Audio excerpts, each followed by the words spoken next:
Ке кратиме, па нема да кратиме. Владата скрои така наречен план за штедење кој го крена револтот на сите синдикати, па сега почна да ретерира. Во сите прилики, премиерот и економските министри уверуваат дека нема да им се кратела платата на работниците, туку ќе се интервенирало само кај делот на доместоците во износ од 10% од она што било планирано за 2023. Оваа точка беше усвоена на владина седница, пошто премиерот Ковачевски во неколку наврати имаше разни изјави за тоа како да се штеди во јавната администрација. Според Ковачевски, ова било мерка за намалување на трошоци и зголемување на приходи и тврди дека никој нема да остане без работа.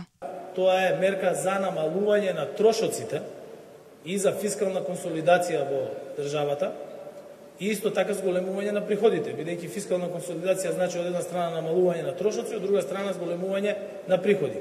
Ниту јас, ниту било кој министер кажал, ниту па ќе каже дека некој вработен ќе му биде раскинат договор и дека ќе остане без работа. И економскиот тим на министри постојано е во поддршка на изјавите на премиерот. Министерот Бесими пак кажа дека нема да се кратат платите и препорача онаму каде има потреба од нови вработувања институциите да се прилагоделе преку принцип на ротација. Се препорачува на институциите при замена или каде што ќе има одлив на кадар, оние или да ги пополнат со мобилност од една во друга институција или да не одат со целосно покриеност на тие одливи со нови кадри. Така да овие се препораки. На уверувањето од премиерот и министрите не веруваат синдикатите. Од ССМ велат дека веќе во добар дел работниците се праќаат на принуден одмор, им се намалуваат плати, а не веруваат на охрабрувачките пораки, бидејќи токму истите тие министри ветувале зголемување и усогласување на плати, кое не се случи. Истите ветуваа зголемување и усогласување на платите на работниците во јавниот сектор.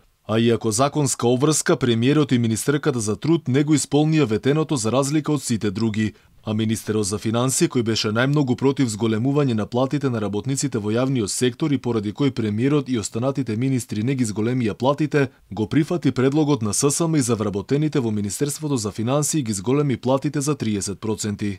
Синдикатите веќе го кажаа својот став дека нема да дозволат било какво кратење на основни плати, ниту на додатоци, ниту на доместоци. А ако тоа се случи, ќе излезат на протест. Владата засега е глува на револтот на синдикатите.